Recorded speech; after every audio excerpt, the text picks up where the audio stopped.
Bonjour et bienvenue dans le podcast Toujours dans les bons coups. Un podcast qui parle sexe, sexualité et tout ce qui tourne autour. Avant de commencer l'épisode, nous souhaitons vous informer que ce podcast peut parler de sujets sensibles et que certains propos peuvent être durs, choquants, dépassés et que nous ne sommes pas toujours en accord avec ces derniers. Le sexe, c'est souvent cool, mais certaines expériences peuvent l'être beaucoup moins.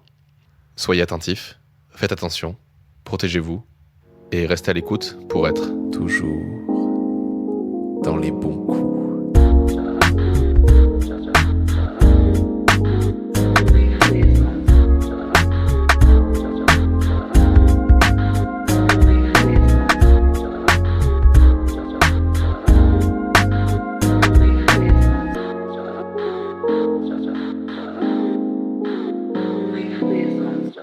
Et bonsoir Léane. Bonsoir Robin. Et bienvenue dans ce nouvel épisode de... Toujours dans les bons coups. Ça fait plaisir de se retrouver pour un nouvel épisode accompagné de Sylvain. Comment vas-tu ? Bonsoir. Ça va. Est-ce qu'on peut juste te laisser te présenter en 2 mots avant de commencer ? C'est l'exercice C'est le plus dur de monde. C'est le plus dur. Comment je me présente ? J'ai 32 ans déjà. J'ai passé pas mal de temps à questionner en fait ma sexualité sur plusieurs domaines, d'un point de vue très théorique, d'un point de vue très expérimental. Et voilà, j'ai vraiment commencé à explorer tout ça à 16 ans, ce qui m'a amené un petit peu tout autour du monde, à rencontrer plein de gens différents. Et aujourd'hui, comment dire ça ? C'est quelque chose que j'ai investi à peu près dans la vie de tous les jours. Je fais de la photo, je fais du cinéma et c'est quelque chose qui contamine un peu tout ça. Je suis aussi enseignant maintenant. Voilà, c'est tout frais. Les effets des confinements, du Covid et tout ça. Et voilà que j'essaie aussi d'apporter à des élèves aujourd'hui, des ados qui sont justement en construction, en recherche soit de modèles, soit d'émanciper des modèles. Donc c'est voilà. Je sais pas, c'est une bonne présentation. C'est une bonne présentation. Ouais, de ouf. Hein. Tu t'en sors quand même plutôt bien. Ok, alors en vrai, notre première question normalement pour commencer, c'est quel est ton rapport au sexe entre hier et aujourd'hui ? Je sens que ça va être très long comme réponse. Hier, je me prenais une branlée à Mario Kart. Voilà. Aujourd'hui, du coup, je me sens émasculé. Sachant qu'en plus, on va diffuser en septembre, c'est très bien, cette vanne sera pas du tout temporelle. Ouais. Tu vois, c'est la première question que j'ai lue, du coup, elle m'a foutu le cerveau en vrac. Ouais, j'imagine. Parce que j'ai vraiment... Mais déjà, partons du début. Comment tu découvres le sexe ? Comment je le découvre un petit peu naturellement, hein. Je pense qu'un petit peu comme tout le monde, voilà, à l'adolescence, tout le monde en parle à demi-mot. Et personne sait vraiment ce que c'est. Et il y a cette espèce de machine à fantasmes et j'ai vraiment envie d'essayer qui s'enclenche quoi dans les discussions au collège puis au lycée. Donc il y a forcément de la découverte là-dessus. Il y avait quand même beaucoup moins de on va dire d'accessibilité sur Internet qu'on ne l'avait. Beaucoup moins aussi de modèles. Enfin voilà, il y avait pas d'influenceurs, il y avait pas de personnes, il y avait pas de réflexion ne serait-ce sur le féminisme aujourd'hui, qui est un apport énorme justement dans la manière de vivre la sexualité pour un homme. Ou en tout cas un homme en construction. Donc fallait aller piocher un peu partout, aller sur des forums un petit peu obscurs où il y avait un petit peu ce côté du danger, de l'interdit, pour essayer de trouver un peu d'autres trucs. Et on partageait finalement assez peu quoi. Enfin, les discussions étaient toujours très pudiques, toujours très gênées, et c'était surtout effectivement un petit peu une machine à fantasmes. C'était plutôt dans un milieu rural ou plutôt citadin que t'as grandi là-dedans ? Enfin, ouais, c'est citadin quoi. Enfin, c'est quand même c'est la banlieue de Bordeaux, c'est des milieux qui sont quand même relativement aisés. Voilà, il y a pas c'est pas la ruralité. Voilà. On était loin d'être coupé du monde, et l'accès à la culture et au mode de représentation était très très très développé quoi. Ouais. Mais je pense que la grande différence entre hier et aujourd'hui, enfin, il n'y a pas vraiment une grande différence. C'est-à-dire que moi, je pense toujours vécu ça comme un immense terrain de jeu, quoi. C'est-à-dire que ça, c'est un petit peu la constante. Pour moi, c'est le champ des possibles. La sexualité, c'est vraiment immense. Et j'ai vraiment envie de tout découvrir, et parce que j'y vois une certaine liberté. Maintenant, hier, c'était un rapport qui était très problématique, très contrôlé, très des fois même de peur. Aujourd'hui, c'est quelque chose d'un peu plus serein. Et particulièrement en ce moment, de grandes transformations, dans le sens où moi, ça fait quand même assez longtemps que j'ai pas partagé l'intimité avec quelqu'un. Ouais. Donc voilà, là, ça se chiffre en années. Je pense qu'on doit en être à 3 ans, mais qui est une phase en fait de réflexion nécessaire justement sur tout l'océan en tempête que ça a été avant, quoi. Ok. Voilà. Donc ça change, mais pour moi, c'est un petit peu, c'est logique, quoi. C'est-à-dire, je vois pas une sexualité. En tout cas, je vois pas ma sexualité comme étant figée, quoi. J'ai juste envie que, je sais pas, jusqu'à 50-60 ans, ça bouge, qu'il y ait Elle plein de continue trucs, d'évoluer. voilà, que. C'est pour ça, moi, je peux pas dire aujourd'hui, je suis bi, je suis hétéro, parce qu'en fait, vraiment, il y a plein de trucs qui se sont passés et que c'est ça que j'aime bien, moi, dans ma sexualité, c'est que je préfère me dire, bon, c'est libre et demain, on verra, et plutôt que me dire, bon, moi, je suis comme ça. Oui, plutôt que se mettre des barrières, Ouais, des étiquettes. voilà. Ça, j'ai vraiment beaucoup de mal avec ça. Ça, c'est vraiment. De toute façon, je pense qu'autour de la table, on est tous à peu près d'accord pour dire que jusqu'à 50-60 ans, on a envie oui. de bouger, de ça change. ça. Sinon, c'est Ou pas même, cool. avoir cette liberté de me dire, là, c'est bon, en fait. Là, je suis dans un endroit qui est bien. Ouais, Qui me complètement. plaît, Et j'ai pas besoin de changer ou de découvrir d'autres trucs. De me dire, peut-être qu'un jour ça arrivera et tant mieux si c'est ce que je kiffe, quoi. Ok. Ouais. Quand t'arrives lycée, Ouais. est-ce que c'est dans cette période-là où tu commences à avoir tes premières fois, entre guillemets? Pas du tout. Moi, Pas du j'ai tout. fait ma première fois après le lycée, je crois à 19-20 ans. Ouais. Et c'est marrant, c'est pas quelque chose. Il y a un petit peu ce mythe de la première fois où on s'en souvient toute sa vie, et moi, assez peu, quoi.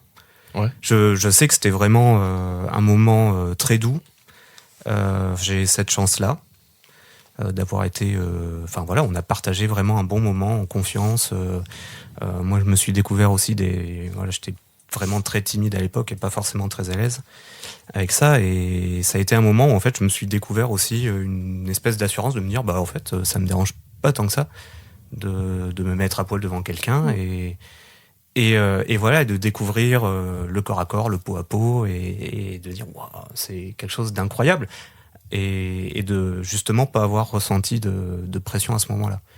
Mais c'est un peu les seuls souvenirs et impressions qui restent de ce moment-là.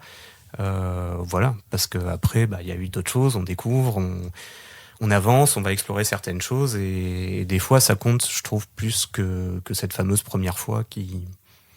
Ouais, bien sûr. Voilà, moi, je comprends pas trop cet intérêt pour Mais qui est ça. un Quoi. mythe qu'on crée et qui est un mythe en vrai qui est pas très logique d'un point de vue. Enfin, c'est pas aussi- inclusif comme c'est mythe. traditionnel en fait. aussi. Très hein. traditionnel. Ouais, c'est C'est, ça. le truc de on attendait le mariage et du coup c'était la première fois était importante parce qu'il fallait la garder. Et je pense que tout ça, ça vient de là, ça vient de l'histoire. Et nous, je trouve, dans les générations suivantes, ça a été vraiment un côté de dire c'est le passage de l'âge enfant à l'âge adulte. Ouais, ça y est, Alors t'es qu'en un vrai, homme maintenant. Ouais, ça y est, t'es un Ouais, homme, tu c'est l'as ça. fait. C'est un peu le rite initiatique, quoi. Complètement. Mais après, la façon dont ça évolue aussi maintenant, je pense qu'on est plus à se dire qu'on a plusieurs premières fois. Oui, Et je trouve que c'est bénéfique de penser comme ça, du coup. Mais après, on est dans une époque où on médiatise la pensée, Oui. la réflexion sur la sexualité, alors qu'avant, il fallait aller la chercher. Ouais, Et aujourd'hui, c'est vrai. c'est très facile à trouver. Ouais, puis je vois mal comment on ne peut pas avoir de. Plusieurs premières fois. Ouais, plusieurs premières fois, puis. Ça semble assez logique qu'il y a toujours un moment où on se réinvente. Donc, s'il y a cette pensée-là qui circule, tant mieux. Après, voilà, encore une fois, je suis pas convaincu que ce soit des choses sur lesquelles il faille vraiment s'arrêter, quoi. Que ce soit la première ou une nouvelle première fois, la belle affaire, tant qu'on partage quelque chose. Voilà, pour moi, c'est pas.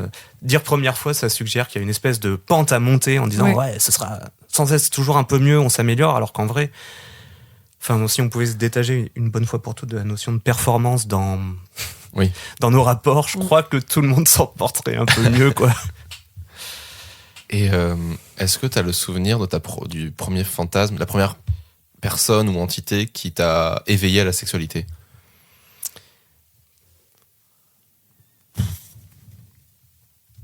Non, vraiment. Personnalité, on est d'accord, réelle ou fictive. Tout à fait, ouais. Que ce soit dans un livre, une BD, un film. Je pense Je pense, mais bon voilà, je sais pas trop, je saurais pas vraiment me souvenir, on va dire, des ressentis personnels, mais il y avait une espèce de fascination pour les acteurs et les actrices de ciné, mais voilà, iconiques, type Clark Gable, Audrey Hepburn. Ouais, voilà, il y avait une espèce de fascination parce que ce sont en fait des personnages qui sont complètement irréels. Oui. Et ce côté irréel, imaginaire et la manière dont on place son corps, moi vraiment me fascinait quoi. J'étais là genre, ouah, il y a un espèce de truc inatteignable qui déclenchait irrémédiablement des fantasmes. Parce qu'en plus, outre le fait que ça a été des acteurs, etc., ils sont devenus des icônes. Oui. Ce qui fait que ça rend le personnage encore plus irréel et fantasmagorique aussi. C'est ça. Puis voilà, faut être très clair. Ce qui se passe dans un film ne se passe jamais dans la vraie vie, quoi. Ah bon. Il y en a encore qui pensent que, mais du coup, c'est bien parce que je trouve que, enfin, moi, ma sexualité s'investit pas vraiment sur un corps ou une physique, une plastique, mais c'était vraiment en fait des manières d'être, quoi. C'est vraiment voire même des fois des valeurs, quoi. Donc, quelqu'un d'ultra généreux, pour moi, déclenche beaucoup plus de sensations que juste quelqu'un qui est ultra bien gaulé, qui même des fois a l'effet inverse, où je me dis bah non, enfin genre c'est passer le physique, il y a quoi. Ouais, voilà, et puis des fois ça peut même être impressionnant, quoi. Enfin, il y a des effets de miroir qui se créent, non, alors que là c'est un peu l'idéal de la personne, enfin tu vois, qui parle bien, enfin des fois qui est dangereuse, qui a cette espèce de truc de... Oui, une aura particulière, voilà. Qui crée une tension, ou qui a tellement d'intelligence, qui du coup crée quelque chose dans la discussion. Ouais. Moi, je fonctionne beaucoup à l'aura, ouais. Là, je comprends. Je trouve ça assez, par contre, rigolo, on en reviendra peut-être après, mais que tu pars du principe que les acteurs du cinéma sont des personnes qui n'existent pas, mais que dans le reste de ta carrière, au bout d'un moment, t'as pu en côtoyer. Ouais, mais du coup, tu vois, on n'est plus dans le fantasme. Ouais. Enfin, t'as pas le même rapport avec une icône. Oui, c'est sûr, mais c'est vraiment le côté de se dire, c'est comme s'il n'existait pas. Et d'un coup, tu vas te confronter à ça en les voyant, quoi. Bah, c'est ça. C'est toutes ceux et celles que j'ai rencontrés, en fait, perdaient vraiment cette image que tu te construis d'eux, ce qui est à la fois... Cette magie un peu... Ouais, et puis c'est rafraîchissant un peu parce que tu dis, en fait, il y a une personne derrière, tu vois, qui est pas du tout pareil, et du coup, ça te met en valeur le boulot incroyable qu'ils sont capables de faire, quoi, ces gens-là, de se transformer, et voilà. Mais le fantasme se joue pour moi sur l'irréel, quoi, sur vraiment cette espèce de magie de l'imaginaire, et s'il y a pas ça, pour moi, c'est pas un fantasme, c'est un but. Hein. Enfin, pour être très clair là-dessus, voilà. C'est donc bon. En parlant de but, est-ce que ça t'est arrivé, c'est pas vraiment une question qu'on a posée auparavant, mais de chercher à scorer dans la sexualité? Justement, quand on parlait de ce côté performance, etc. Ah oui, le scoring. Oui, j'avais pas compris non plus le mot. La performance, pour moi, elle contamine un peu tout. Ce serait vraiment mentir de dire qu'elle n'a jamais été là dans ma sexualité. Enfin. Ouais, mais du coup, comment ça s'est montré chez toi et comment t'as potentiellement lutté contre ou si tu luttes contre, t'es déjà de nouveau dans la performance. Enfin, parce que tu te laisses pas vraiment aller, du coup. Ouais, voilà. Enfin, moi, c'est un petit peu, tu vois, tout ce qui va me déranger dans le développement personnel aujourd'hui. Il y a rien de problématique à vouloir aller bien dans sa vie et à se procurer les outils. Oui. Mais je trouve qu'il y a une espèce d'incitation à aller mieux. Et pareil dans le désir, hein, cette incitation au désir, à s'approprier son désir, à savoir être au clair avec ce qu'on ressent. Et moi, ça me dérange, en fait. Je me dis, mais... Laissez-moi tranquille dans ma tristesse. J'ai envie de m'ouvrir les veines. Bon, laissez-moi tranquille. Non, mais voilà, de se laisser, cette pleine liberté de dire, bon, il y a des trucs qui sont bien, il y a des bons coups, il y a des mauvais coups. Et en fait, c'est ça, quoi. C'est la vie. Et... il faut aussi les vivre pour pouvoir être la personne que t'es maintenant. Ça, je suis d'accord. Et plutôt que d'avoir un espèce de savoir énorme qui, des fois, est toujours un petit peu décorrélé de ce qu'on peut exprimer soi. Et c'est dur de s'en détacher. Il y a toujours une pression sociale, sociale et autre, quoi, psychologique, de se dire, là, il y a quelque chose qui se passe avec quelqu'un que j'aime vraiment beaucoup. Évidemment que j'ai envie que ce soit un moment bien partagé, et des fois, tu te fous une pression qui n'a pas lieu d'être. Tu réfléchis trop, et du coup, c'est raté souvent. Voilà, moi, là, je comprends souvent, totalement. Et souvent, je réfléchis trop, et je suis là, Non, je suis en train de réfléchir, arrête de réfléchir, Oui. arrête de réfléchir. Oui. Et Merci. c'est foutu, quoi. Ouais, c'est l'enfer de penser comme ça. Moi, ça m'arrive souvent aussi, et surtout de visualiser. J'ai tendance à, quand je me projette dans un moment que j'ai envie de passer, quand il me tarde de faire quelque chose, etc., que ce soit dans le sexe ou dans la vie en général, de visualiser le truc. Ouais. Alors je me vois cette scène, là on serait dans Ouais. cette pièce, et en fait, c'est plus tu réfléchis la chose, plus tu vas te mettre des idéaux qui vont être Des beaucoup attentes, trop hauts. Ouais. C'est ça. Et du coup, c'est forcément moins bien après, alors qu'en fait, le moment peut être juste bien, mais pas comme tu l'avais pensé. Mais c'est ça. Mm. Moi, je trouve que l'attente, c'est vraiment la Ouais. pire des stratégies, quoi. Mm. Enfin, sans dire que voilà, Ouais. coucher dès le premier soir.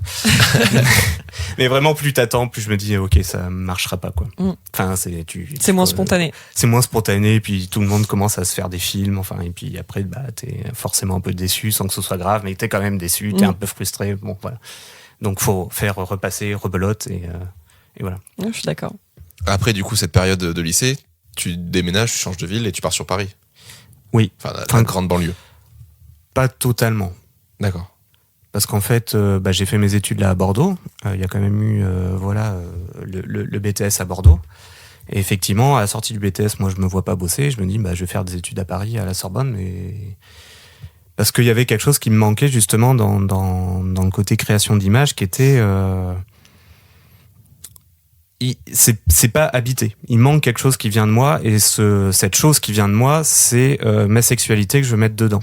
Donc, je veux des outils théoriques et travailler ça de manière quasi universitaire de recherche. Ça a été un foirage total. Ok, c'est dommage parce que j'aime bien le principe de Mais- rajouter ta patte par rapport à ta sexualité dans ce que tu Alors, crées. je l'ai fait, mais pas grâce à la fac, quoi. D'accord, C'est-à-dire que... Tu pensais le découvrir là-bas et ça n'a pas été le cas. C'est pas que je pensais le découvrir, je pensais pouvoir le réinvestir de manière un peu plus cadrée. C'est-à-dire qu'en fait, à partir du lycée, je commence déjà en fait à voyager, à rencontrer des gens. Voilà, parce que t'en découvres un peu sur toi, puis tu découvres un peu. Faut quand même se dire qu'en 2007, le mariage pour tous, c'est pas passé. Hein. Ouais. Donc l'homophobie. 2017 2007.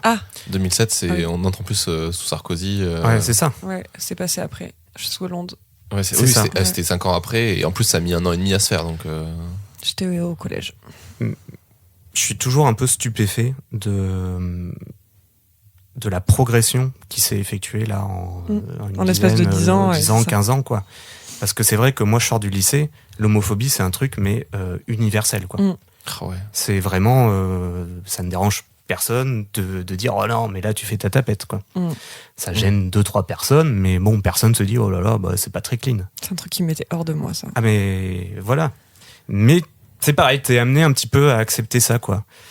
Et moi, au lycée, on va dire tout ce qui est déjà le terme même de déviance me Ouais. questionnait, de dire mais enfin bon, s'il y a des personnes qui foutent la paix à tout le monde, bon alors on considérait pas les homosexuels comme déviants, hein, on n'en était pas là, mais par exemple tout ce qui est fétichisme, On n'en était plus là. on n'en était plus là. Parce que Exactement. ça a On était- été fait quand même. Ah oui, oui, ben, bien sûr. Mm. Enfin, c'était dans le DSM-5, donc la référence de la psychologie. Oui, enfin, c'était une déviance, quoi. Mm. Mais le fétichisme, là, par exemple, il y est toujours. Bon, moi, ça me pose problème, quoi, qu'on aille se mêler de l'intimité des gens, de créer comme ça des étiquettes. Et en fait, pour moi, c'était vraiment le pire. On me dit, ça, c'est de la déviance, mais moi, j'y fonce direct. Enfin, je veux voir qui sont ces personnes. Je veux voir, en fait. En plus, c'était vraiment des choses qui étaient cachées, quoi. C'est là aujourd'hui, ça commence à être un petit peu plus ouvert. On est comment dire, on est un peu plus libre d'en parler. Enfin, il y a beaucoup plus de médias qui se sentent libres de mettre en place, de mettre des articles sur des pratiques considérées hier comme déviantes, quoi. BDSM, bondage, plan A3, plan A4. Enfin bon, voilà, tous les dimanches, il y a une chronique sur vivre sa sexualité dans le monde. Enfin voilà, tout ça, ça n'existait pas. Ouais. Donc en fait, je me dis, au lycée, je commence à rencontrer des personnes qui font du bondage, qui font de la domination, de la soumission. Et puis je vais voir, mais vraiment dans un truc genre, je veux pas forcément participer, mais Tu juste, documenter, tu veux savoir ce que c'est. c'est même pas se documenter, c'est je veux rencontrer des gens. Ouais. Voilà, parce que tu pars, enfin, chaque personne vit les choses différemment, donc tu sais très bien que si tu rencontres une personne, bon ben voilà. Et aller à Paris et aller à la fac, je me dis, ok, ça va être vraiment une manière pour moi de réinvestir tout ça, d'écrire, et d'essayer de mettre un petit peu ma patte là-dedans pour dire aux gens, mais lâchez-vous la grappe, quoi. Alors que moi, à l'époque, je suis incapable de le faire. Mais vraiment, enfin, c'est à un point névrotique. Et ça a été un foirage total. À la fin de l'année, je présente, donc je suivais un cours justement sur la plastique décor. Et je commence à présenter un travail justement où je réinvestis toutes ces rencontres, ce qui est pas du tout une démarche universitaire, pas du tout une démarche de recherche. Oui, totalement. Parce qu'on est censé justement voir des invariants entre les personnes, alors que moi je fais juste un carnet de témoignages. Des invariants ? Des invariants, c'est-à-dire des choses qui vont se répéter d'une personne à l'autre. D'accord.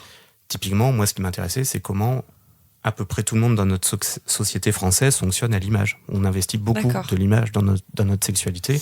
Moi le premier, justement sur cette image de fantasme de l'acteur.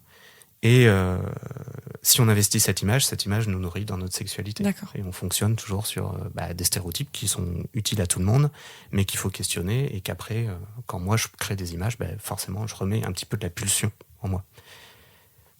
Bon, et voilà, et tout spectateur au cinéma, en fait, j'en suis en tout cas convaincu, implique sa sexualité quand il va voir un film. Voilà, il y a toujours ce jeu de désir, ce désir de voir plus, d'entendre plus. Et justement, c'est bien en fait de jouer de ces désirs-là. Chose que justement, aujourd'hui, je trouve qu'on fait un petit peu moins, mais ça, c'est une autre histoire. Donc, et puis ça travaille la frustration aussi, parce que comme tu dis, il y a les choses qu'on voit et qu'on veut voir, et il y a les choses qu'on ne te montrera pas. C'est ça. Et pour moi, c'est justement très intéressant dans le cinéma, et c'est pour ça que je voulais continuer en théorie. C'est faire en sorte, limite, que l'image, soit photo, soit cinéma, soit limite un objet de kink, quoi. Ce qui existe. Vous avez des personnes qui sont vraiment fétichistes de l'image, et donc pas moi, mais avec des personnes qui peuvent être obsédées par un tableau, obsédées par une photo, parce que justement, il y a un désir d'en savoir plus, il y a une obsession du modèle, une obsession d'un regard, et qui peut nourrir en fait la sexualité. C'est pas juste un... Enfin, je me résous pas à dire que la sexualité, c'est un contact décor, quoi. Pour moi, c'est une petite partie. C'est chiant, ouais. Enfin, en tout cas, moi, je le vis pas comme ça. Si c'est juste mettre deux corps ensemble, bon, à la limite, on attache tout le monde, et puis voilà, quoi. Du coup, tu vis ta sexualité beaucoup plus mentale et artistique que vraiment le physique et le contact des corps, comme tu le dis. Pas tellement mental, parce que le mental me bloque, du coup, comme on a dit. Si vraiment je pouvais déconnecter mon cerveau, je pense que ça me simplifierait vraiment beaucoup la vie.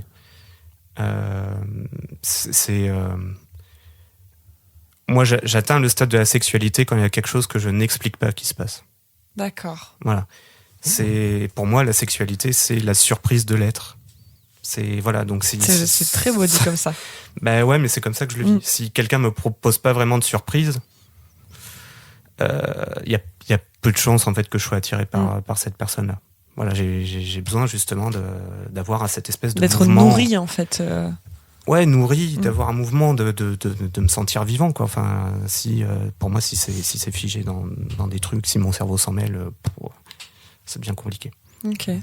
Et même à l'heure d'aujourd'hui, t'as pas trouvé encore de moyen de switch off ton cerveau pour vivre le moment présent. Si, mais c'est pas toujours. C'est pas les bonnes solutions. Si, c'est des solutions. Enfin, je crois pas qu'il y ait de bonnes solutions.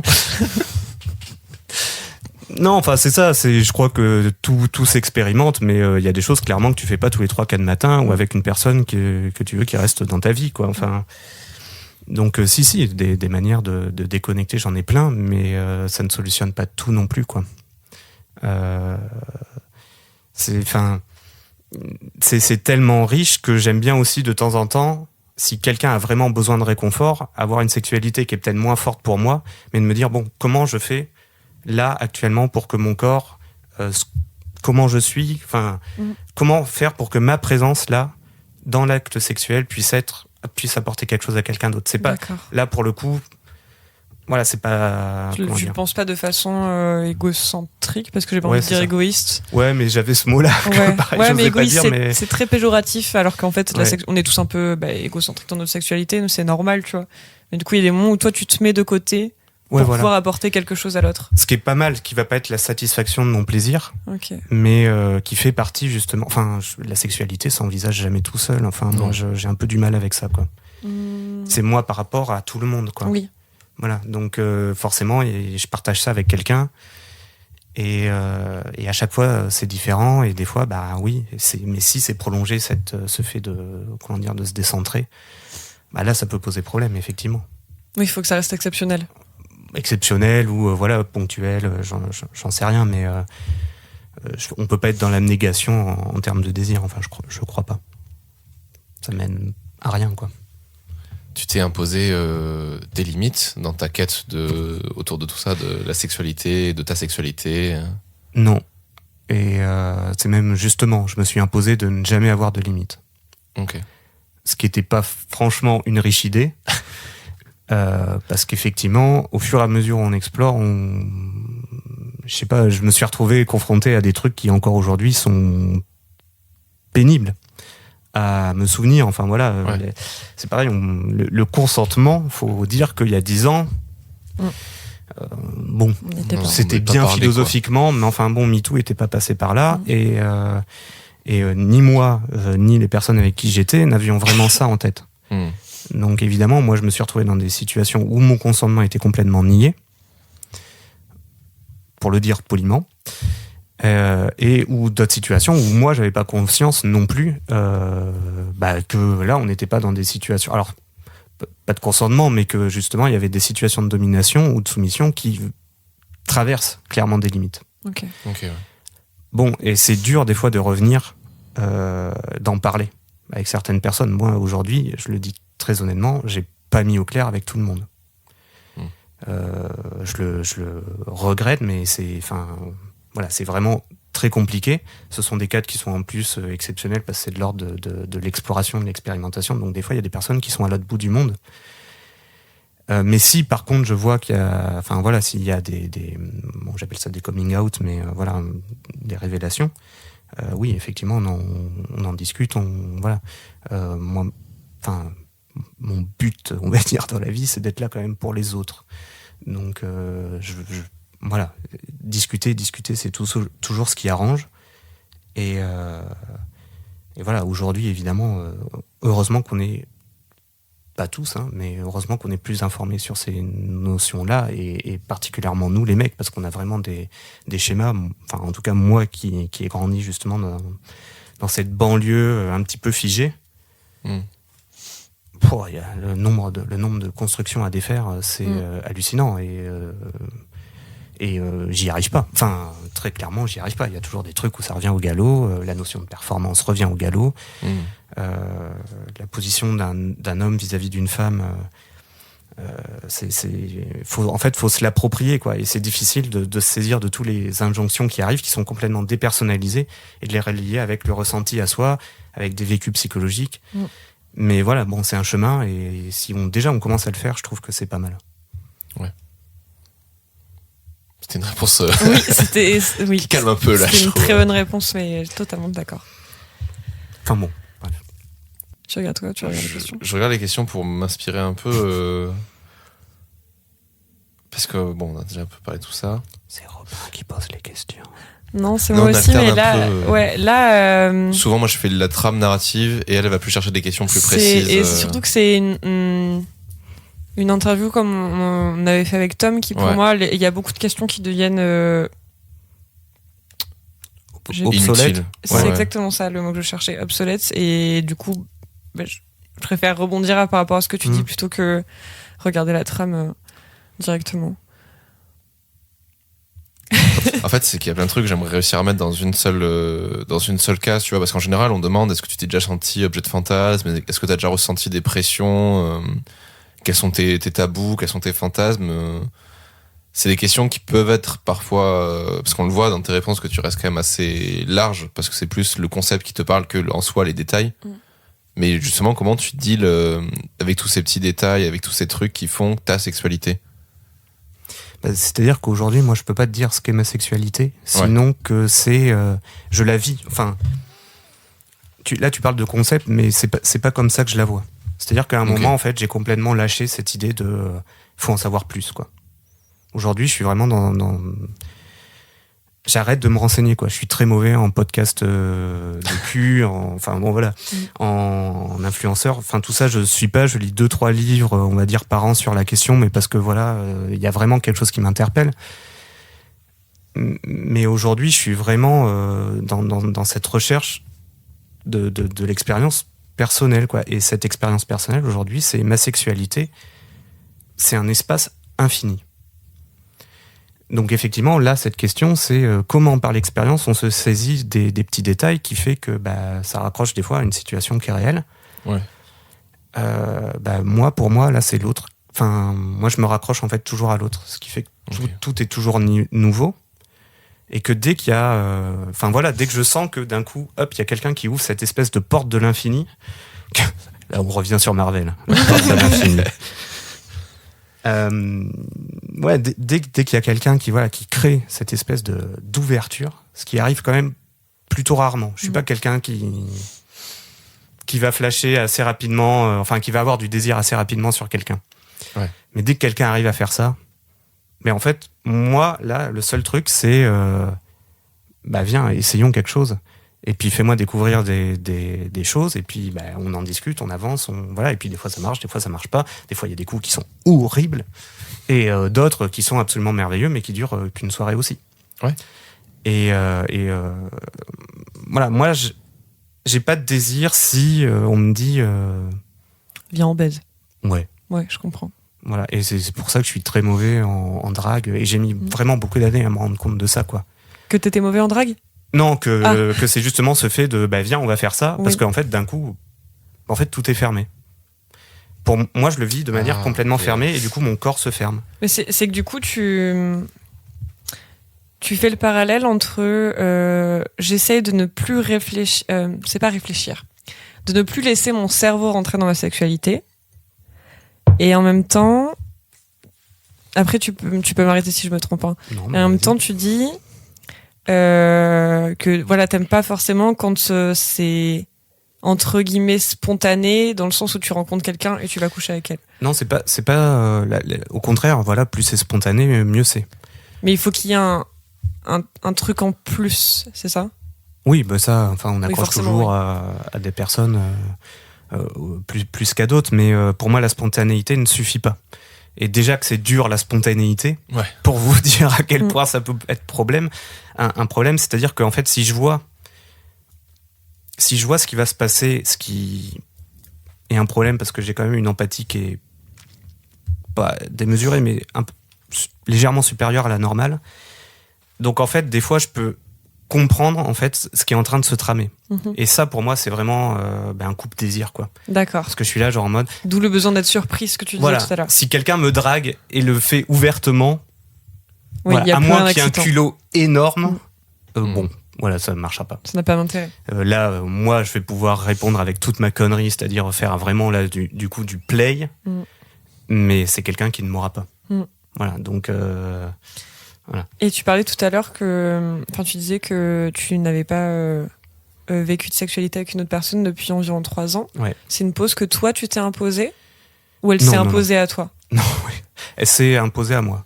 C'est-à-dire que le ressenti que j'ai aujourd'hui avec ma sexualité et le fait de comprendre en fait beaucoup de choses justement sur la dizaine d'années qui vient de se passer, la quinzaine maintenant, fait qu'aujourd'hui, justement, cette porte ne s'est pas ouverte. Bon, après, effectivement, il y a le Covid qui est passé par là.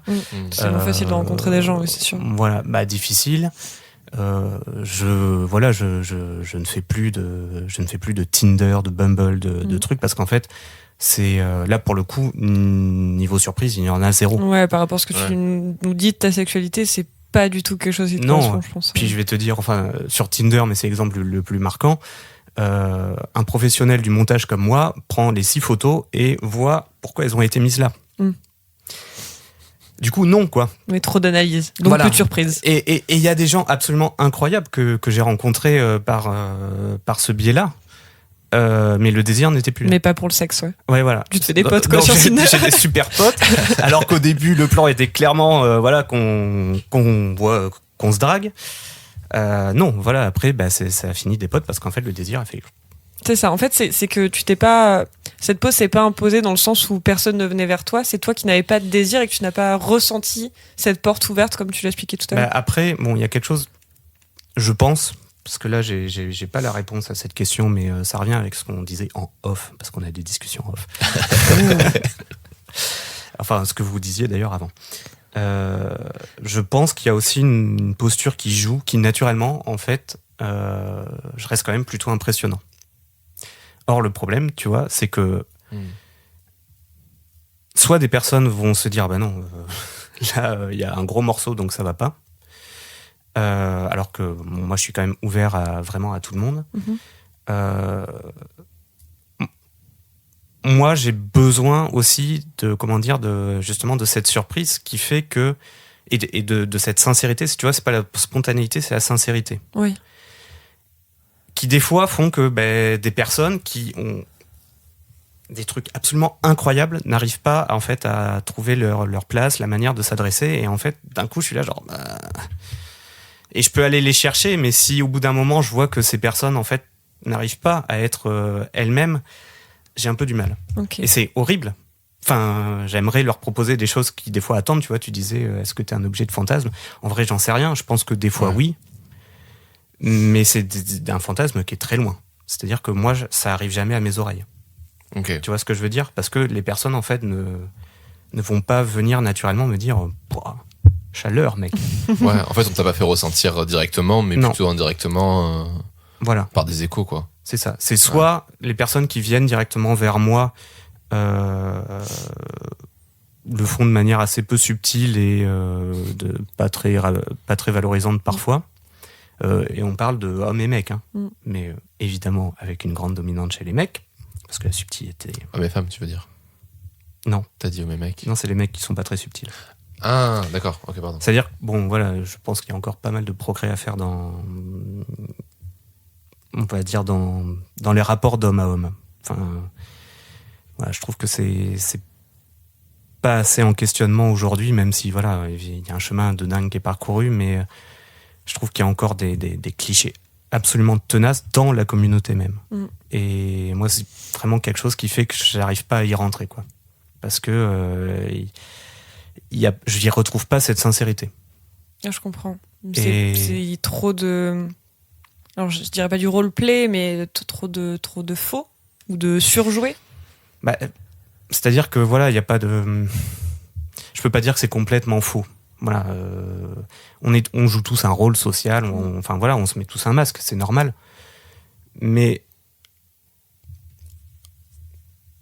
être un homme gay ou bi aujourd'hui implique de questionner toute la pression. Et l'acte de comment dire, ce pas de côté qui fait, moi je me mets contre en fait un système de société patriarcal. Et c'est soit l'un, soit l'autre aujourd'hui. Alors que justement, moi qui recherche la liberté, cette prise de liberté, je retrouve pas ça en fait chez mes partenaires masculins qui disent soit en fait je me planque, soit en fait je vais assumer un côté. Alors ça peut être plein de choses. Hein, je vais prendre des énormes clichés. Pour bien que ce soit compréhensible, mais c'est jamais vraiment complètement ça. Mais soit je vais assumer mon côté grande folle, soit je vais assumer mon côté cuir moustache, soit je vais assumer mon côté queer friendly.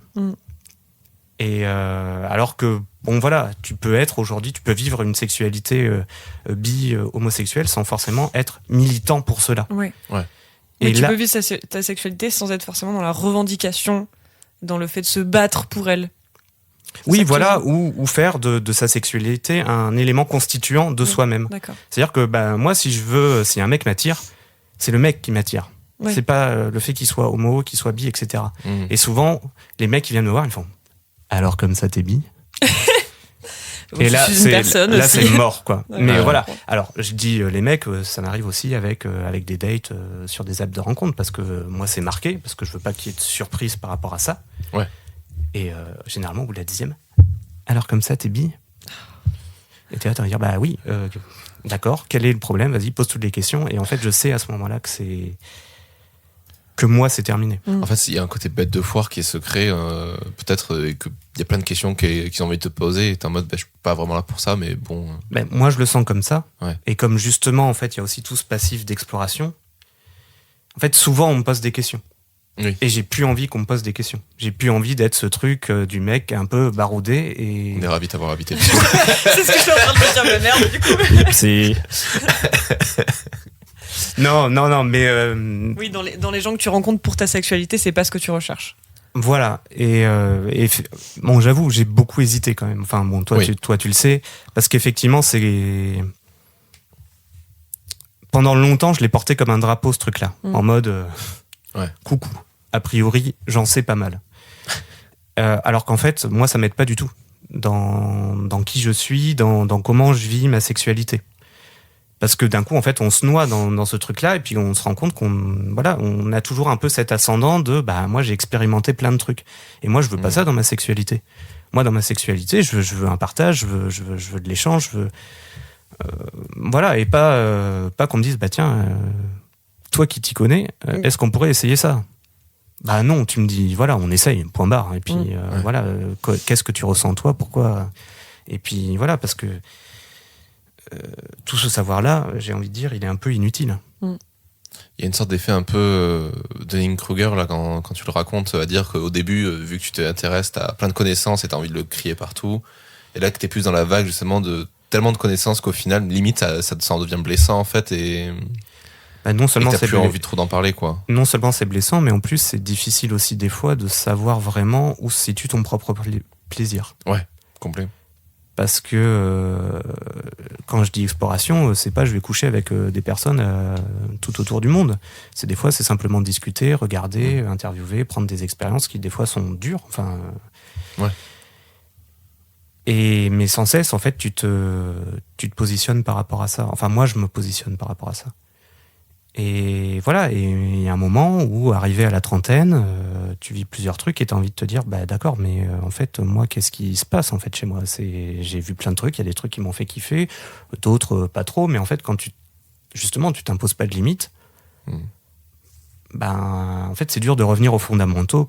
Et je pense que moi, j'y ai même jamais été aux fondamentaux, tu vois, avant mes 30 ans, et de dire, là, ce qui est important, c'est...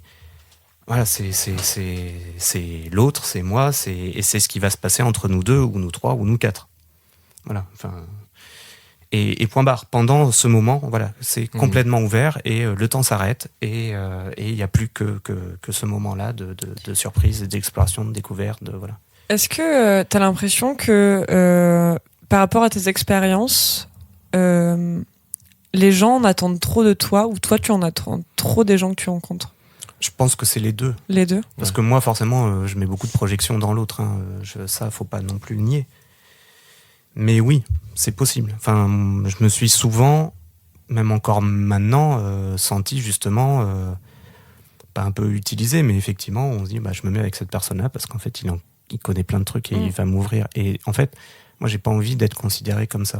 Ouais, c'est être utilisé en fait totalement. T'es pas un objet qui va servir à découvrir ta sexualité, quoi. Ouais, bon voilà. Après le terme, tu vois, ça fait un peu manipulation et je pense qu'on en est très loin. Mais je pense que c'est facile en fait à partir du moment où j'en parle de déclencher une excitation que je maîtrise absolument pas chez l'autre. Et donc du coup, il se dit, wow, cette personne est vachement excitante, mais parce qu'en fait, c'est le potentiel de savoir que je représente et de découverte, et pas du tout tout le reste qui pour moi en fait est vraiment omniprésent.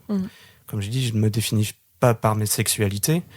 Donc si c'est juste un ensemble de savoirs qui est intéressant, en fait, je donne mon carnet de notes et puis vas-y, fantasme dessus et puis voilà, fais-toi du bien. Enfin, moi, et après, enfin voilà, là où moi je projette, c'est qu'en fait, ça me fout une pression de malade. Parce que moi, je suis pas parfait et moi, je sais pas tout faire. Et donc voilà, il y a des jours où ça va pas, il y a des jours où ça va génial et forcément on prend l'exemple ne serait-ce que du shibari, il y a des jours où j'attache et c'est incroyable et il y a des jours où j'attache et non, c'est complètement nul quoi. Mais comme toute relation sexuelle, enfin voilà. Ouais, complet. Peu importe la pratique, il y a des jours où juste on n'est pas dedans, où on n'arrive pas, où ça donne pas ce qu'on veut. Et tu vois, par exemple, il y a des personnes qui me disent ouais, j'aimerais bien essayer ça. Et quand je leur dis, ça m'est arrivé il y a 2 semaines, on me dit, voilà, j'ai vu que tu faisais du shibari, t'as pas envie de m'attacher. Je dis, là, écoute, non, en ce moment, j'ai pas envie. Ouais. Et alors là, Les gens sont surpris. Grosse désillusion. Ah bon, mais pourquoi ? Juste parce que j'ai pas envie. Oui, je suis pas dans le mood. Voilà, je suis pas dans le mood. Puis en plus, c'est pas un truc qui est complètement safe. Enfin voilà, évidemment que je prends toutes les précautions du monde, mais enfin bon, tout peut arriver. Voilà, un nerf peut être légèrement endommagé. Bon, c'est une responsabilité quand même quand t'attaches quelqu'un, ou même quand t'es attaché. Et voilà, là actuellement, non. Et on me dit, pourtant, voilà, ça pourrait être intéressant. Et puis en fait, j'ai l'impression que du coup, je suis redevable de quelqu'un. Parce qu'il y a ce savoir-là. Et alors que, non, en fait. Oui, comme si tu étais obligé d'apprendre aux autres et de leur apporter quelque chose. D'apprendre ou de parler, ou alors que des fois, non, des fois, j'ai pas envie. Et puis des fois, c'est pas toujours très drôle. Donc, j'ai pas envie de me replonger dedans. Et voilà, et je préfère qu'on me dise, comme ce qu'on fait aujourd'hui, comment toi, tu vis ta sexualité. Et c'est finalement, je trouve, assez peu le cas. Pour moi, voilà. On te demande plus ce que tu as vécu plutôt que comment tu la vis aujourd'hui. Voilà. Ouais, je comprends. Donc, il y a l'air d'avoir un côté aussi quand les gens te demandent parce que tu as fait telle ou telle pratique, le fait de vouloir vivre le même truc que toi tu as vécu. Ouais. Et aussi un côté de se dire, quand tu racontes par exemple, je sais pas, tu racontes une histoire d'un coup incroyable qui t'est arrivé et la personne en face a envie d'être la personne avec qui t'as vécu ça, peut-être. Oui. Je viens de boire et de déglutir sur un micro. Oui, il y a un peu de ça. Et des fois, ça se transforme un peu en jalousie. Complet. Voilà, moi n'étant pas parfait, la jalousie, c'est quelque chose que j'ai beaucoup expérimenté moi-même. Mais bon, voilà, maintenant, aujourd'hui, je pense que j'en suis vraiment complètement détaché au niveau sexuel. Voilà, donc forcément, quand on me le jette au visage, non, je suis désolé, je ne te suis pas redevable de quelque chose. Même pas dans le couple. Je veux plus, en tout cas, être mis en situation de dette. Voilà. Et je trouve que moi, en tout cas, là, pour le reste, je sais pas, j'ai vraiment beaucoup vécu de ma sexualité en mode il faut que je sois redevable. Et du coup, de coller effectivement de certaines exigences, performances, en me disant voilà, il faut que je sois au top, quoi. Parce que il faut que je paye ma dette, quoi. Il y a beaucoup de... C'est juste une petite remarque, c'est pas vraiment une question, mais en vrai, je trouve que depuis le début, t'as beaucoup de remarques qu'on attitrerait plutôt des remarques féminines. Tu nous parles de... Tu vois, on en parlait sur le podcast d'avant, le côté trop de connaissances et imposant qui fait que du coup, t'as l'impression pas de repousser, mais de pas pouvoir être séduit. Ce côté de dire t'es redevable, c'est quelque chose que j'ai beaucoup entendu chez des femmes dans leur sexualité. Je sais pas, est-ce que c'est plus ces connaissances-là ou le fait que tu te sois intéressé à ce milieu-là qui t'a fait poser ces questions-là? Non, je pense que c'est... Ou une vision que toi t'as naturellement aussi. Ouais, voilà, je pense qu'il y a une sensibilité qui était là dès le début. Maintenant, J'aime pas trop ma question, moi. Moi non plus. C'est quoi, elle est genrée. C'est très genré, mais c'est vrai que... Je comprends ce que tu veux dire. C'est-à-dire qu'en fait... moi, en tant que mec blanc aux yeux bleus, il y a vraiment des réalités que j'expérimenterai jamais. Ouais. Tu vois, bien sûr. Je suis pas objet de désir dans la rue. Tu vois ce que je veux dire ? Mon corps n'est pas une marchandise. Oui, d'accord, je vois ce que tu veux dire. Merde, putain, j'ai perdu le fond de la question. Non, mais c'est pas grave, de toute façon, j'étais prêt à changer. Oui, sinon, ça y est. Donc, moi, je le vis comme ça. Est-ce que, en fait, tous les hommes se masquent ça ? Beaucoup. Tu vois, est-ce que, en fait, les hommes ne se sentent pas libres d'en parler et à raison, et s'ils n'ont pas cet espace de parole, là, ça va être très, très clivant ce que je veux dire, mais moi, j'estime que ce n'est pas le temps de parole, là, des mecs, actuellement. Et tant mieux. En fait, il faut respecter ça. On a un mouvement de libération de la parole, qui a été ouvert par plein de choses, par le mariage pour tous, par MeToo, par les violences policières, les dépôts de plainte, tout ce dont on parle actuellement. Se donner la parole aux femmes, moi je le souhaite de tout mon cœur. Maintenant, ce point de vue-là, c'est le point de vue d'un mec. Donc, il y a un moment, moi j'ai pas à commenter ça. Ouais. Et il faut que ce truc-là se passe, à mon sens, voilà, ça c'est mon avis. Les mecs, vous avez eu plein d'années pour parler, vous ne l'avez pas fait, vous attendrez un petit peu votre tour. Là, il y a vraiment une urgence, on se questionne, moi effectivement, tout l'apport que ça a eu, ce mouvement de libération, c'est des choses que moi, je réinvestis effectivement par rapport à moi. Donc peut-être que voir cette situation de dette qui est assez fraîche, ça vient de là, peut-être, j'en sais rien, mais comme je te dis, je lis pas énormément. Enfin, j'écoute, en fait, je rencontre, et effectivement, je vois que dans les rencontres avec les personnes, il y a des choses qui sont beaucoup plus libres, qui du coup, moi, stimulent beaucoup plus mon désir aussi. C'est-à-dire que je rencontre vraiment des personnes, et pas des personnes qui ont des postures, enfin, qui vont pas me dire ce qu'elles veulent, et qui vont dire, c'est le mec, en plus, il est plutôt intelligent, donc je vais me taire. Et voilà, alors que c'est vraiment, moi, c'est pas du tout ce que je veux. Et c'est pas du tout, d'ailleurs, ce que je veux non plus pour les élèves que j'ai aujourd'hui, tu vois, dans des établissements. Donc, effectivement, ça, je peux en parler, mais en tant qu'éducateur, maintenant, moi, en tant que mec, je peux pas statuer sur est-ce que c'est typiquement féminin, j'en sais rien. C'est pas une réalité que je connais. Oui. Et voilà. Et vraiment, je m'en garderai de dire ça c'est bien, faites comme si, bravo. Enfin, moi, je souris quand je vois les affiches des colleuses là dans le quartier. Vraiment, je les trouve géniales. Voilà, c'est tout, point barre. Je souris, je trouve ça génial. Ouais, il y en a plein des chouettes, voilà. N'importe qui te dirait ouais, c'est cool, moi je vais en faire partie. Non, c'est pas ton job, mec. Enfin, genre juste shut the fuck up, quoi.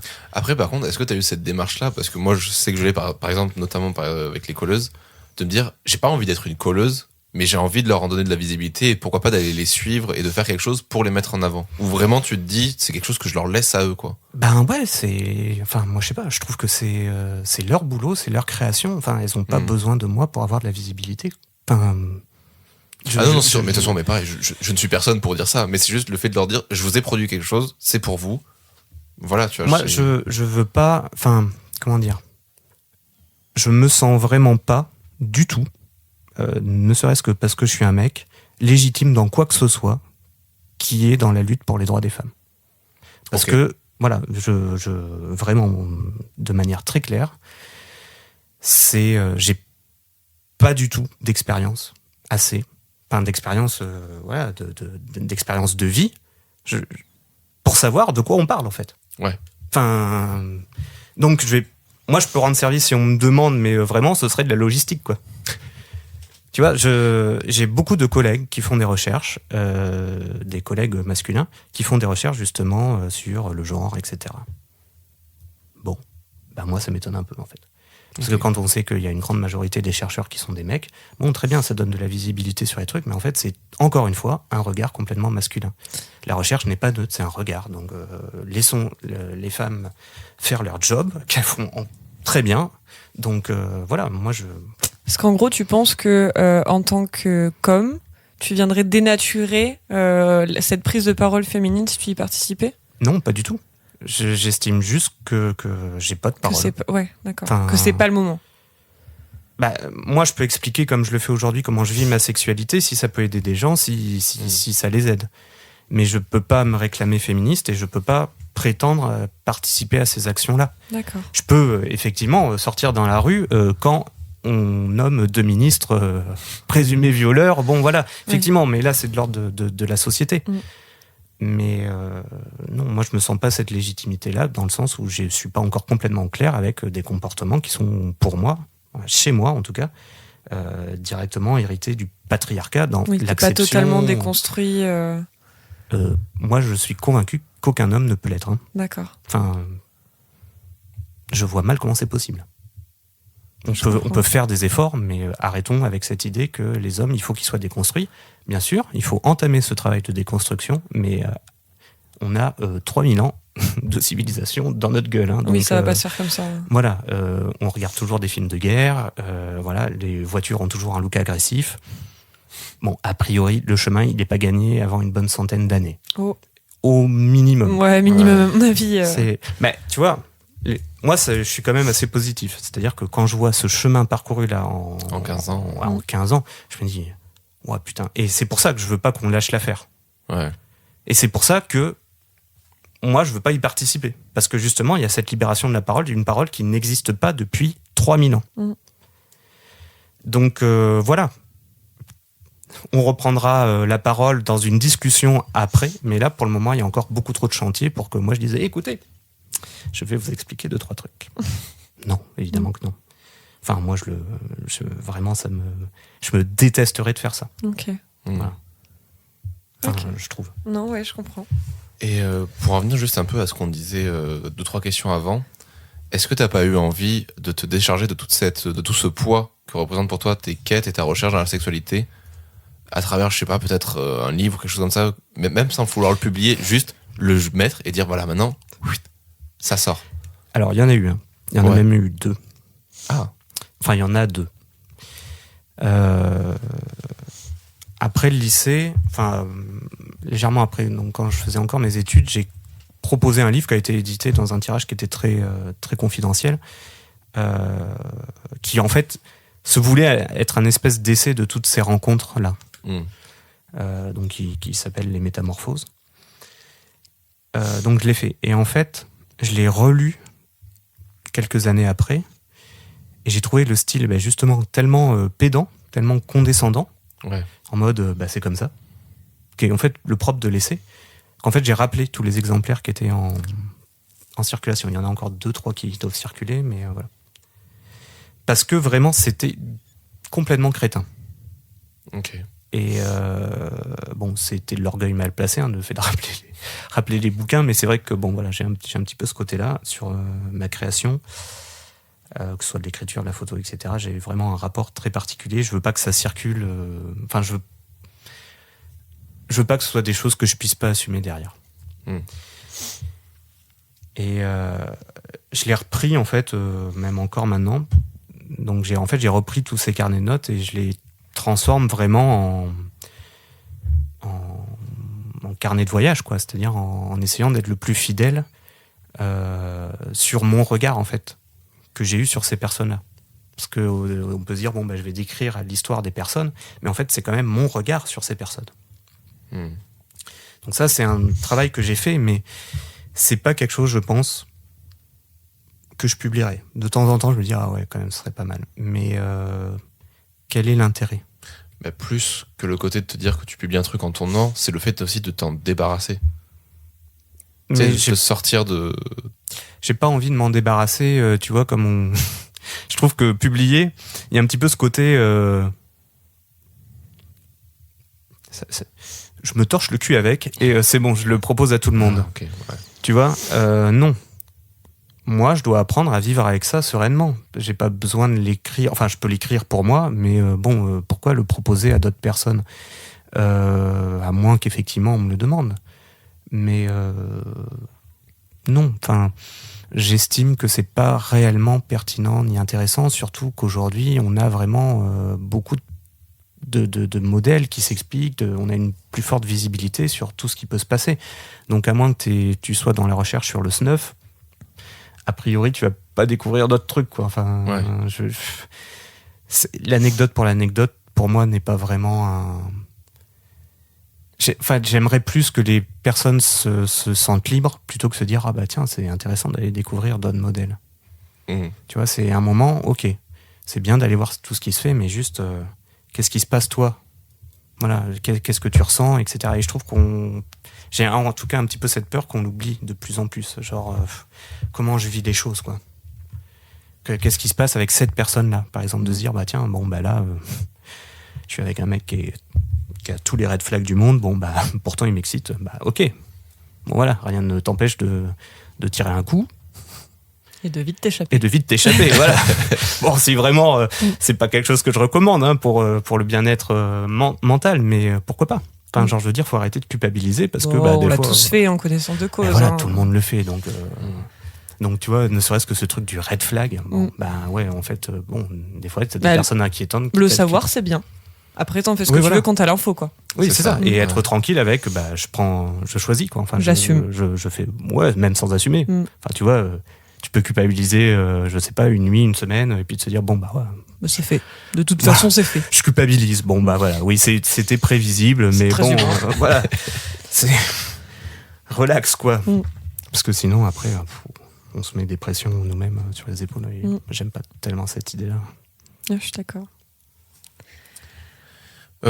J'avais peut-être 2-3 trucs pour conclure.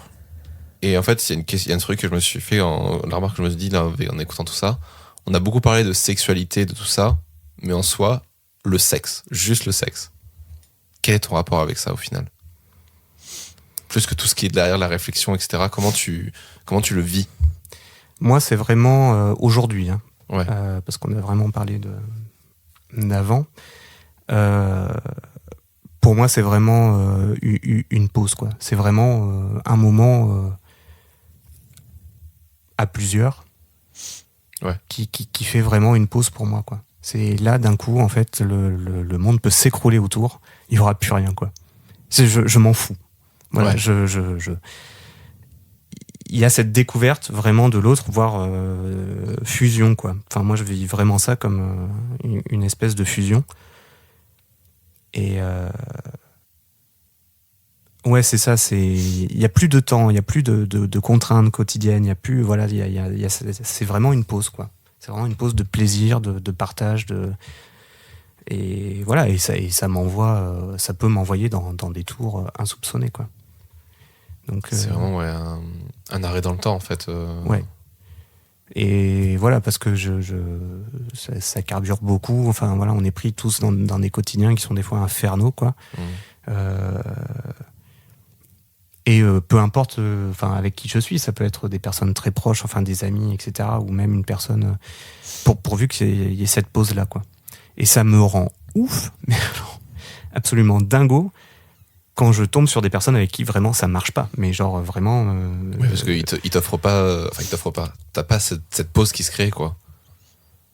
Ouais, et puis même pire, quoi. Enfin, on parlait de surprises, il y a des fois des mauvaises surprises. Je vais faire cette anecdote, mais qui. Je pense que cette personne n'écoutera jamais ce podcast. Si tu te reconnais, c'est pas grave. Je suis passé à autre chose. Toi aussi, fais-en de même. Mais voilà, là, au début de l'année, bon, il y a un moment où, voilà, l'excitation devient un peu dure à gérer. Tu dis, bon, allez, c'est bon, là, il faut que je fasse un truc. Ouais. Voilà, donc, bon. J'allume Grindr, ce qui est déjà pas forcément la meilleure idée du monde, mais bon, c'est pressant. Voilà, je sais. Je me dis, bon, je vais forcément trouver quelqu'un, mais par contre, là, effectivement, limite, on va prendre un verre, et puis voilà, il faut que la personne me plaise, quoi. C'est pas, voilà, c'est pas un besoin. Donc, je rencontre cette personne qui est incroyable, assez brillante, assez spontanée, voilà, très mignonne. Et je me dis, incroyable. En plus, la personne me dit, viens, on va chez moi. Bon. Ok. Parce que, voilà, moi, je suis là, genre, écoute, parfait. Voilà, comme ça, en plus, c'est parfait. J'ai pas trop besoin de m'engager. Et on arrive là-bas.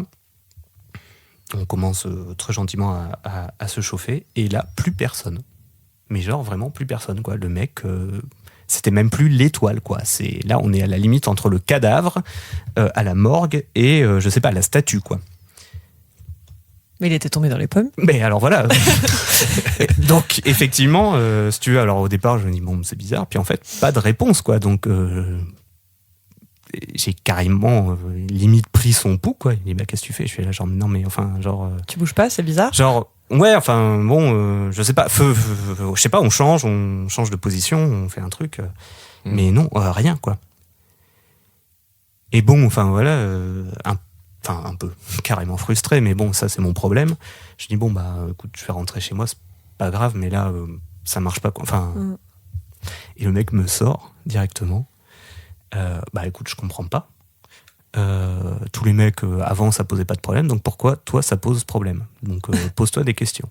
Ah, c'est à toi de te poser des questions du coup. Ah. Et là j'ai pété une durite, quoi. Enfin vraiment j'étais là genre qu'est-ce que c'est que ce discours de merde, quoi. Ouais. Et donc tu vois cette idée de sortie du monde réel, elle a absolument pas marché. De ouf. Mais en plus, on revient avec carrément me resituer dans une espèce de norme sociale. On t'attaque. Ouais, voilà. Parce que déjà, pour moi, c'est une preuve de maturité et d'intelligence. Parce que je sais pas si j'aurais le courage de le faire, de dire je rentre chez moi, ça marche pas. Ouais. Genre, tu vois, moi j'aurais fait genre on a commencé, je finis, je me casse après, tu vois. Et déjà, je trouve que c'est une preuve de maturité. Et du coup, te renvoyer après en mode genre, c'est de ta faute en fait si ça marche pas.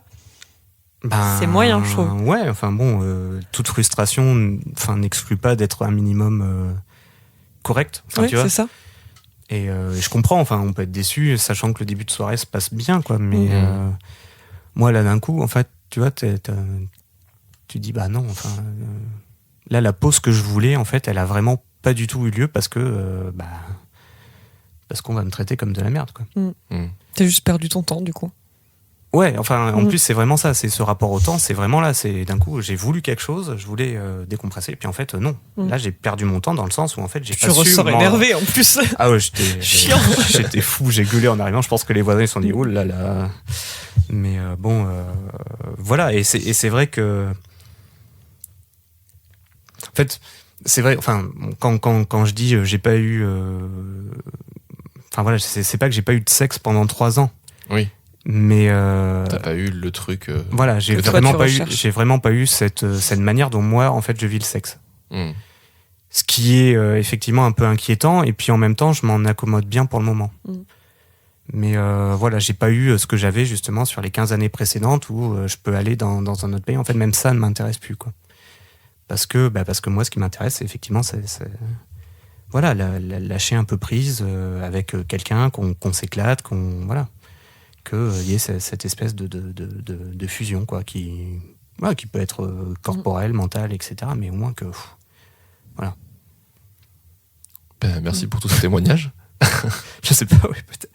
C'était intense comme interview, je trouve. C'était très intense, et puis il y avait très intéressant aussi dans le fond. Du coup, on va peut-être finir sur des notes plus légères, ça va être assez différent. Vous trouvez pas que c'était léger? Oh, si, très. Je trouvais ça vraiment d'une légèreté. Non, c'est pas du tout péjoratif. Hein. Ah non, pas du tout. Non, pas du tout. Moi, j'ai trouvé ça vraiment cool. Quand je ressors d'une interview et que je suis épuisée, c'est qu'elle était vraiment incroyable. Ouais, t'as eu d'autres interviews? Non, genre, c'est différent, vraiment. C'était passionnant. J'ai beaucoup aimé discuter avec toi, c'était cool. Très bien. Non, mais vraiment, moi, je pense vraiment sincèrement. Je ne vois pas, mais je suis de la couleur de la bonnette. Non, parce que c'est un autre point de vue qui me fait réfléchir, et c'est ça que j'aime Toujours dans les bons coups. Ouais. C'est rencontrer des gens qui ont la capacité de me faire réfléchir sur ma propre sexualité en parlant de la leur. Et c'est dans ce sens-là que je le trouve intéressant. Sois pas gêné. Pourquoi réfléchir? Ah, c'est toi qui dis ça. Oui. Là, c'est l'hôpital qui se fout complètement de la charité. Totalement. Mais encore une fois, est-ce qu'autour de cette table, il y en a qui n'arrivent pas à ne pas réfléchir sur le sexe? Non, mais bon, après, c'est toujours salvateur de réfléchir, de se questionner, tout ça. Mais c'est important, et c'est vrai qu'il ne faut pas non plus tomber dans les excès. Moi, des fois, je suis pareil. Hein, le truc que je déteste, c'est quand dans le sexe, je n'arrive pas à mettre mon cerveau en off et qu'il passe son temps à réfléchir, et des fois à réfléchir à des trucs débiles. Genre, c'était... Nikita Bellucci en interview qui disait, mais des fois quand je fais une scène dans un porn, si j'ai donné des croquettes au chat, est-ce que j'ai bien fait les courses, ça m'arrive tellement souvent. Mais alors elle, tu sais, parce que c'est son métier, donc c'est différent, mais moi dans ma sexualité des fois ça m'arrive aussi, moi aussi. Et ça m'énerve parce que je suis comme toi, je suis en mode j'adore le côté temps qui s'arrête et je n'arrive pas à l'avoir parce que mon cerveau il se dit t'es vraiment sûr que t'as fermé la porte?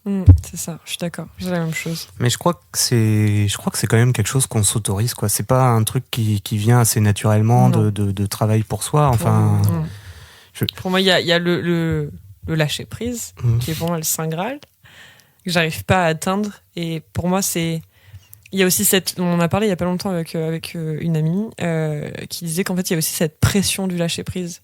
C'est qu'on te dit tellement genre il faut que tu lâches prise, laisse-toi aller, et que du coup t'es là genre je vais essayer, sauf que si t'essayes en fait c'est plus du lâcher prise parce que tu fais un effort pour le faire, et c'est un cercle vicieux après. L'injonction à lâcher prise. C'est ça. Mais vraiment. c'est ce qu'on disait tout à l'heure avec le développement personnel. Mais complètement. Tu dois aller bien. C'est ça. C'est plus t'as d'injonction à être libre, en fait, moins tu l'es, quoi. C'est comme cette injonction à l'orgasme, alors plus particulièrement pour les femmes parce qu'il est plus dur à atteindre avec un partenaire. Dire il faut que tu travailles sur ton orgasme, il faut que tu jouisses, il faut que tu dises à ton partenaire comment faire, et t'es là genre si j'arrive pas à jouir c'est comme ça, tu vois. Enfin, voilà. je peux prendre du plaisir sans jouir en fait, surtout. Et moi j'ai mis du temps à comprendre ça et à me dire à la fin des rapports genre ok, t'as pas joui, par contre c'était trop bien, t'as pris du plaisir de ouf. Et du coup juste arrête-toi là-dessus en me disant t'as passé un moment incroyable. Et même plus loin, moi assez régulièrement ce qui m'arrive, moi j'ai jamais eu d'orgasme, je pense pas. C'est quelque chose que je connais pas, Mais alors, si j'ai pas joui, ça pose toujours une montagne de questions. Je suis là, genre, mais c'était cool. Enfin, il n'y a pas de problème. Si t'as pas joui, t'as pas pris du plaisir. Ouais, c'est ça. Ouais. Je suis là, genre, mais si, ça va. Enfin, et puis, bon, c'est pareil. Enfin, on peut prendre du plaisir par plein d'autres endroits que juste la pénétration, quoi. Et ça, encore, ça reste. C'est un peu genre. Des fois, on le sent un peu comme, tu sais, quelqu'un qui avance sur ce bateau pirate sur la planche en disant bon, mais allez, faut sauter maintenant. Tu vas te dire, bah non, enfin, je sais pas, on n'est pas. Enfin, bon, moi, ça me. Mais il y a aussi cette pression chez les hommes, à éjaculer, qui est inscrite dans l'idée que le rapport se finit comme quand l'homme a éjaculé. S'il n'éjacule pas, c'est que c'est pas fini ou qu'il a pas pris du plaisir ou. Et je trouve qu'il y a aussi une pression pour les hommes à ce genre de choses. Ouais, bon. Elle est peut-être moins importante que l'orgasme pour les femmes, mais je trouve qu'elle est là quand même. C'est-à-dire que je trouve que cette pression-là, elle est quasiment plus. Enfin, en tout cas, moi, comme je la vis. Moi, j'ai toujours senti plus comme une pression pour ma partenaire, en l'occurrence, que. Ah, mais souvent, oui. Enfin, tu vois, c'est en mode. Non, mais. Tu ne l'as pas fait jouer, c'est ça. Ouais. Non, elle. Oui, d'accord, oui. Je parle pour moi, du coup. Mais ouais, et du coup, panique, quoi, en mode, attends, tu me laisses 15 minutes et je reviens. Je suis là, genre, bon, attends, genre. T'inquiète, non, c'est bon, tout va bien. Voilà, bon. Si on peut le faire plusieurs fois dans une nuit, moi, je suis très content, pas de problème, mais genre, juste là, on souffle. C'est pas parce que j'ai pas joué qu'il faut qu'on recouche derrière. Oui, voilà. Derrière, c'est parce qu'on a envie de recoucher ensemble. C'est ça, voilà. C'est. Calmos, quoi. Suis tes envies et puis voilà, discutons-en. Enfin, si vraiment il y a besoin, quoi. Tu nous offres une transition toute C'est ce que trouvée. j'ai dit. Discutons-en. On joue du coup à ce fameux jeu discutant de Merci beaucoup. L'idée, c'est que tu pioches une carte et que tu répondes à la question. Et tu as le droit à un joker, bien évidemment, si tu ne veux pas répondre. Là, vous ne voyez pas, mais il y a 2 tas très impressionnants de cartes rouges. Oui, elle a fait vraiment beaucoup. Peut-être qu'elle a fait je connais pas du tout. L'idée, c'est comme des questions qu'on pose régulièrement toujours dans les bons coups, seulement que c'est plus précis, ça peut être axé sur de la réflexion. Des sujets auxquels on ne pense pas forcément non plus. Il y a de tout, si tu veux qu'on te donne des indications, il y a genre, qu'est-ce que tu ressens quand tu domines ou quand tu es soumis Ça, c'était... Oui. Quel est ton son cul préféré et décris qu'est-ce que tu ferais dessus. Raconte un fantasme en mode futurisme. Voilà, il y a plein de choses différentes qui existent. En apesanteur. Ça doit être incroyable. Tellement. Ça doit donner la gerbe un peu. Mais de toute façon, mon rêve de voir l'espace. J'imagine une levrette en apesanteur, c'est un peu étrange quand même. Mais est-ce que t'es vraiment en levrette du coup? Ouais, c'est ça. C'est quel appui déjà? Moi, tu sais, très pragmatique. Attends. Où sont les appuis? Je pense, en fait, ça a l'air incroyable, mais je pense qu'on a trop l'imaginaire, on l'a vu dans des films, et qu'en pratique, ça doit être l'enfer. Je pense que ça doit pas être facile. Vrai. Quand ils décrivent généralement les astronautes, tu dis bof, pas cool. Ok, donc bon, on y va. Tu prends la carte que tu veux, et si jamais tu veux pas répondre, tu peux changer. Je joue avec ces 2 tas de cartes depuis le début du podcast en me disant ouais, ok, cool, il y a des cartes. Alors, comment préfères-tu être guidé pendant l'acte? Avec 2 petits doigts, donc c'est le niveau de difficulté. C'est ça, ouais, c'est niveau 2 du coup. Elle est vaste cette question. Est-ce que tu aimes être guidé pendant l'acte aussi? Ouais, c'est vrai. Ouais, quand même, ouais. Parce que sinon, je me sens un peu... Enfin, non, c'est pas que je me sens tout seul, mais... La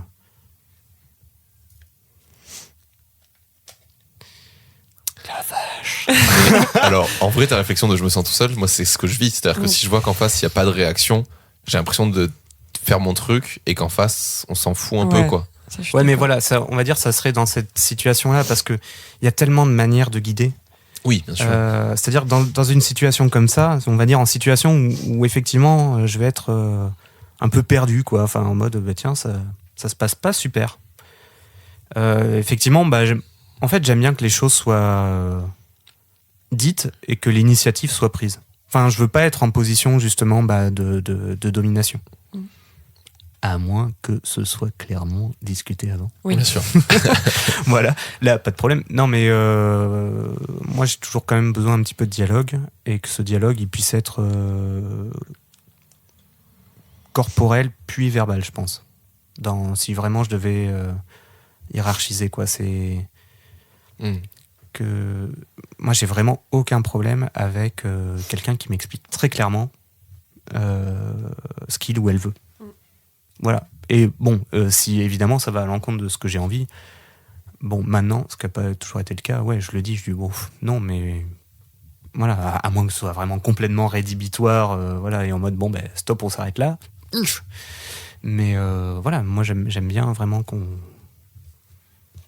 me prenne la main et qu'on dise alors là, ce soir. Tu vas me faire ça. Voilà. Et là, je suis là, genre, ok, on y va. Et j'aime bien. Bah, tu vois, pour revenir sur un truc qu'on disait dans l'épisode d'avant, j'aime pas spécialement quand ça parle pendant le sexe. Oui. Mais comme tu dis, là, avant, quand tu vas, par exemple, si quelqu'un vient me voir et me dit ce soir on va faire ça, il va se passer ça, j'y trouve un côté excitant de se dire ok, genre faut suivre ce plan-là, et après, bon, il se passe ce qui se passe. Mais le fait de créer cette. C'est créer son fantasme, je trouve. Et ça par contre, j'aime bien. Oui, je comprends.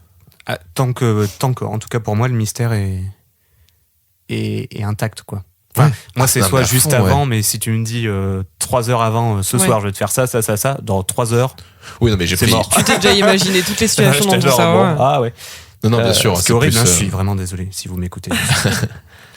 Mais c'est les deux extrêmes. Alors, je sais pas comment vraiment décrire ça, mais t'as ce côté. Moi, je trouve qu'il y a le côté, genre, quand tu dis rien du tout, quand t'es vraiment dans l'inconnu total, je trouve ça terriblement excitant.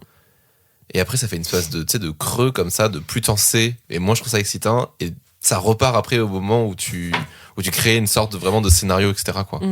La courbe de Gauss du désir. Exactement. Il y a un truc à breveter, là.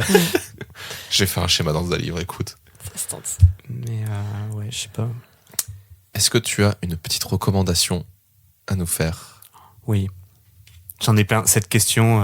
Alors, tu peux en faire plein. C'est pour ça que j'ai dit une ou plusieurs dans le message. Mais ce sera pas musical. Non, ça c'est pour après. Parce que c'est assez...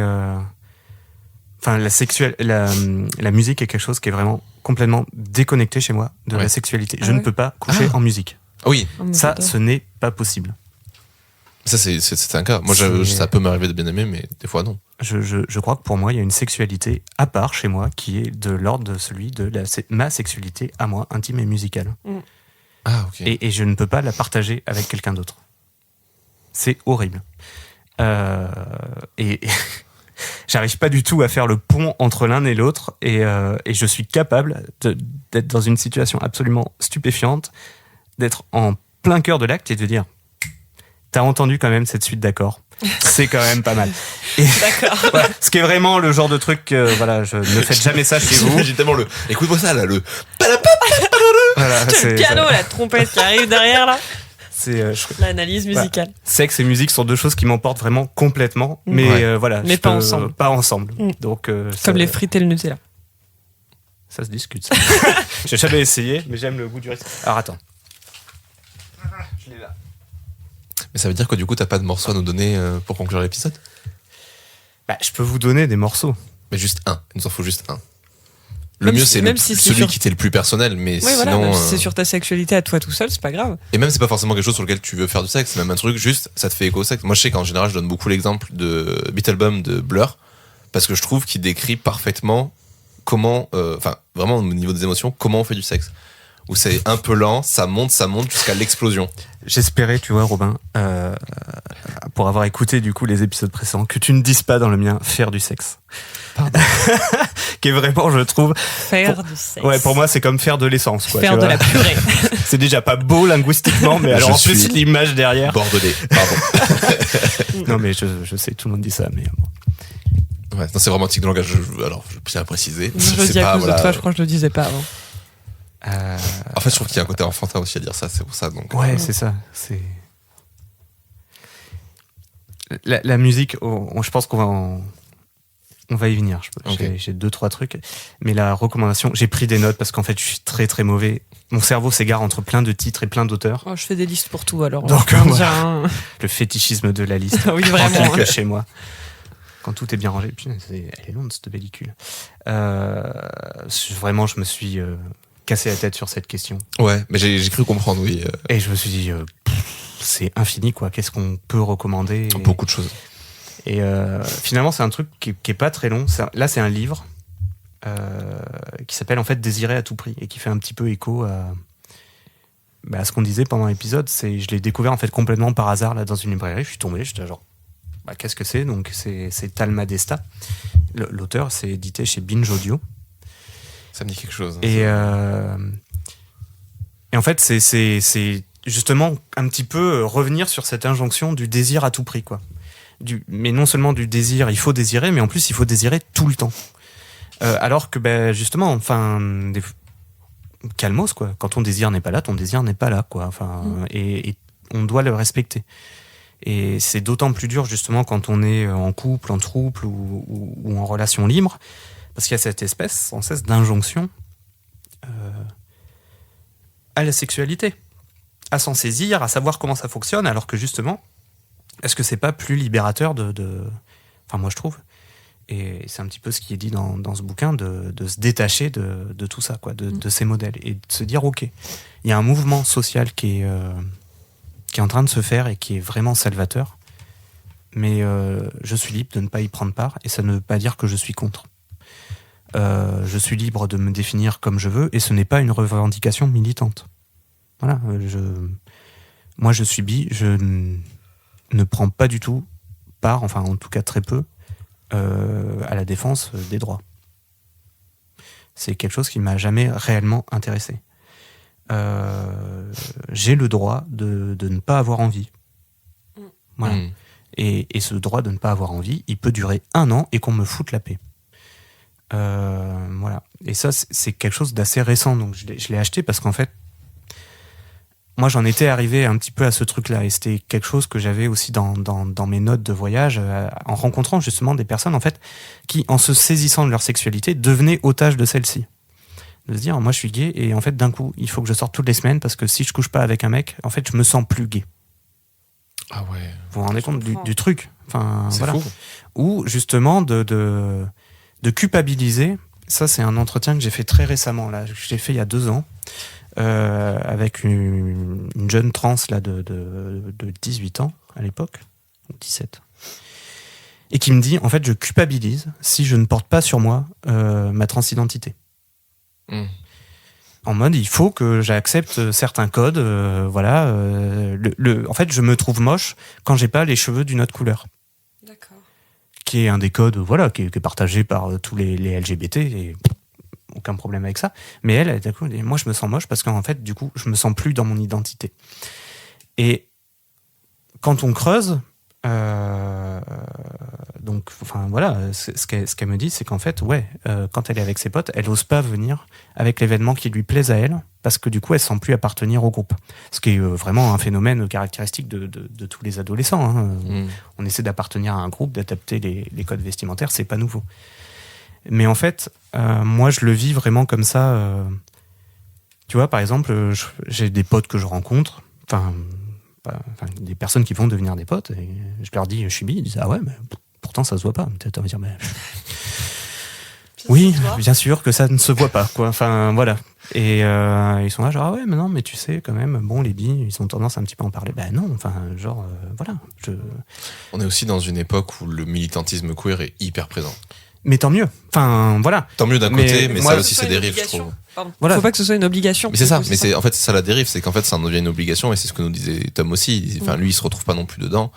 Et il a vraiment un côté de se dire, en fait, ça amène aussi tellement des côtés néfastes et négatifs qui nuisent même à la communauté, qui a un côté où ils se disent, enfin, faudrait le calmer. Il n'y a pas de souci.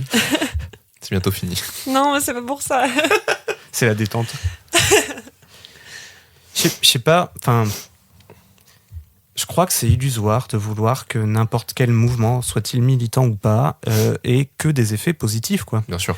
Quand on se questionne, enfin, là c'est vraiment un point de vue complètement personnel, hein, mais quand on se questionne, bah, c'est normal qu'il y ait des moments où ça coince, quoi. C'est le principe même du questionnement. Il y a des résistances. Toute personne qui a fait une thérapie chez un psy sait que c'est pas évident, quoi. Voilà, qu'il y a toujours un moment où ça va encore plus mal. Ça va encore plus mal. Et éternel optimiste, enfin éternel, ça c'est récent que je sois optimiste, mais disons que vraiment, moi ce que je vois aujourd'hui avec des mouvements qui sont quand même de plus en plus radicaux, pour moi c'est vraiment l'annonce qu'on avance, en fait. C'est-à-dire qu'il y a tellement de résistance qu'en fait ça veut bien dire que ça avance, qu'on progresse, qu'on réfléchit, et que c'est normal qu'il y ait ces mouvements de résistance. Et ça, dans toutes les strates de la société. On est vraiment dans un changement qui est quand même gigantesque sur justement le genre, l'identité, le social, le dérèglement climatique. Tout ça se conjugue en même temps. Et c'est bien parce que, en fait, on est sur un changement de civilisation que ça coince. Et tout n'est pas parfait. Mais si on commence à se dire « Oh mon Dieu, c'est pas parfait !» Oui, c'est sûr, on n'a pas fini. on va devenir complètement psychopathe. Voilà, bon, faut pas lâcher les luttes. Voilà, c'est pour ça, je veux dire, bon, c'est forcément s'investir dans du militantisme queer, mais faites-le, voilà, pas de problème. Si vous n'avez pas envie, si ça vous dérange comme moi, c'est mon cas, parce que je suis pas, enfin, ça fait des échos assez négatifs chez moi. Bon, bah, j'ai ce droit-là de ne pas m'investir, mais je sais que, bah, voilà, c'est moi. Ouais. Je ne participe pas à cette lutte-là, des fois je le regrette. Mais par contre, je vois que les choses avancent. Et on n'a pas forcément besoin de... Enfin, comment dire ? Moi, j'ai un problème avec la lutte, quoi. Voilà, j'estime que on ne peut pas lutter pour des choses qui prônent la tolérance. Je comprends. Ouais. C'est paradoxal comme c'est un principe, cercle sans fin, quoi. Ouais. Voilà, comme je reste quand même très profondément attaché à des valeurs de gauche. Par contre, en fait, prôner la révolution, jusqu'à preuve du contraire, les révolutions n'ont pas amené quelque chose de bon jusqu'à aujourd'hui. La violence n'amène pas quelque chose de bon. Donc, si on milite pour l'écoute. Voilà. L'écoute, la discussion et la tolérance. Quand j'ai des personnes, quand je vais dans des cercles LGBT, amenés par des très bons copains qui savent que justement j'ai un parcours qui est atypique, mais c'est pour ça d'ailleurs que j'y vais plus. De plus en plus, maintenant, on me dit, j'ai perdu le fil de ma pensée. Dans les cercles LGBT où tu es emmené avec ton parcours atypique. C'est horrible. Putain, j'espérais vraiment que ça n'arrive pas. Là, mon cerveau, il est parti complètement sur autre chose au beau milieu de la phrase. Alors, attendez, je vais reprendre tout ça, mais... Ouais, alors voilà. C'est toujours cette histoire de lutte. Quand on me dit « tu choisis pas ton camp », moi, ça me heurte complètement profondément. On est vraiment obligé de choisir. On me dit, voilà, toi, t'es blanc, blond, t'es vraiment l'archétype de l'hétéro cisgenre. Or, moi, publiquement, je me revendique pas bi. Enfin, pas parce que j'en ai honte, mais parce qu'en fait, je sais pas si je suis bi.